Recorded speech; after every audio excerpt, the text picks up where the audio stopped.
کبھی کسی نے آ کے بتایا آخرت ہوتی ہے، کبھی کسی نے قبر سے آ کے بتایا قبر میں کیمرے فٹ کر کے دیکھو. ایسے بے وقوف لوگ بھی ہیں جو کہتے ہیں قبر میں کیمرہ فٹ کر کے دیکھو، ہم بھی دیکھیں قبر کا عذاب کیا ہوتا ہے. یہ بے وقوفی ہے ان کی، وہ ایک ہڈن ورلڈ ہے برزخ کا. تو بہرحال جب آخرت سے دنیا پر بات شفٹ ہوئی، اس کا نتیجہ آپ کے سامنے. ہر بندہ دنیا دار ہے، کوئی کسی کی ہیلپ نہیں کرتا بغیر کسی یوز کے، کوئی کسی کی مدد کرنے کے لیے تیار نہیں جب تک پیسہ نہ انوالوڈ. کسی دور میں ٹیچرز ایکسٹرا کرتے تھے، ایکسٹرا ٹائم دیتے تھے، اپنی ویلیوز دیتے تھے. اب وہ کہتے ہیں کہ پیسہ کتنا انوالوڈ ہے، اب وہ پر بچہ ایک فیس رکھتے ہیں. تو دیکھیں ہماری سوسائٹی نے کتنا شفٹ مارا ہے، اور یہ شفٹ اتنا ڈیزاسٹرس ہے. جس کنٹری میں 3 انسٹیٹیوٹس مٹیریلسٹک ہو جائے وہ کنٹری تباہی کی طرف گامزن ہے. اور یہ باتیں میں آپ سے کیوں کر رہا ہوں کہ آپ نے کل کو ان 3 انسٹیٹیوٹس میں جانا ہے.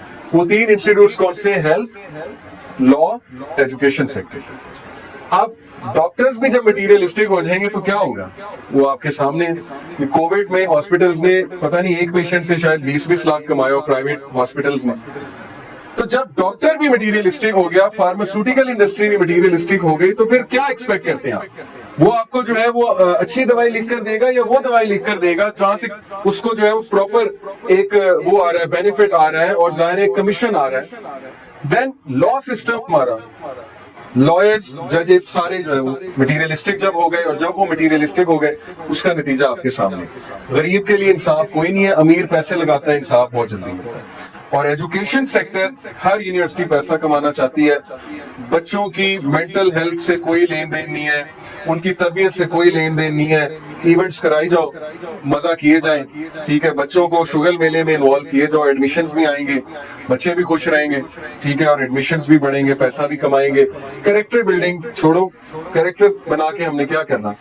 تو یہ 3 چیزوں کا جو میں نے آپ کو تباہی بتائی ہے، اس کی وجہ یہ شفٹ ہے. جب ہم آخرت سے ورلڈ کی طرف شفٹ ہو گئے تو پھر بات ہی ختم ہو گئی. جب آخرت ہونی ہی نہیں تو پھر why should I be moral? میں مورل کیوں بنوں؟ میرے پاس کیا موٹیویشن ہے کہ میں مورالٹی کو فالو کروں، میں اچھا بنوں، میں کسی کو نقصان نہ پہنچاؤں، میں حلال و حرام کی تمیز کیوں کروں؟ میری ڈیزائرز کہتی ہے کہ یہ چیز ٹھیک ہے تو بس ٹھیک ہے، بات ختم. یہ ہے وہ تباہی جس سے ہمیں بچنا ہے. کیونکہ اگر ہم نے اپنی ڈیزائرز کو فالو کیا تو اللہ تعالیٰ قرآن میں کہتے ہیں کہ if you will follow the majority then they will surely lead you astray. اگر آپ میجورٹی کو فالو کریں گے وہ آپ کو ایسٹرے لیڈ کریں گے. تو ہم میجورٹی کو فالو کر رہے ہیں انفارچونیٹلی. تو یہ شفٹ بہت خطرناک ہے. جب انسان گاڈ سے یونیورس کی اسٹڈی میں شفٹ ہوا، سول سے باڈی کی طرف شفٹ ہوا، ہیئر آفٹر سے ورلڈ کی طرف شفٹ ہوا.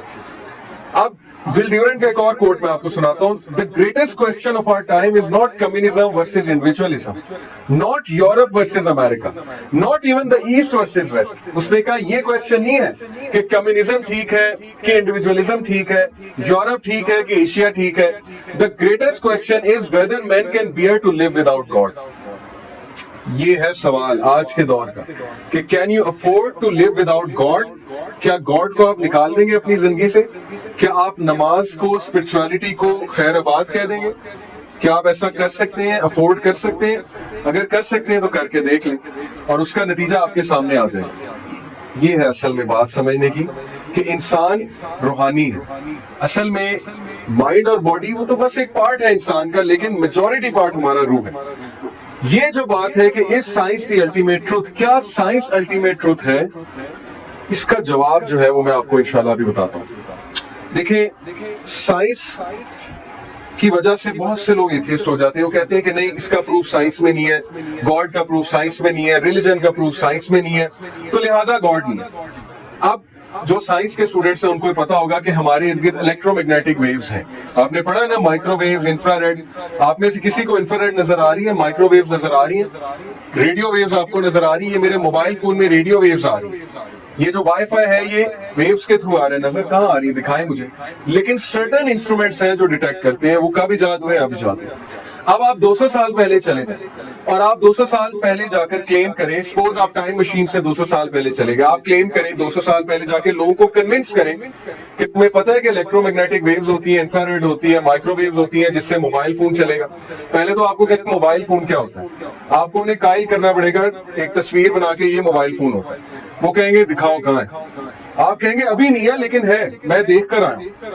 آپ کہیں گے کہ تم ویسے ہی پاگل ہو. ٹھیک ہے، تم کہاں سے دیکھ کر آئے؟ ہم تم پہ کوئی یقین نہیں کرتے.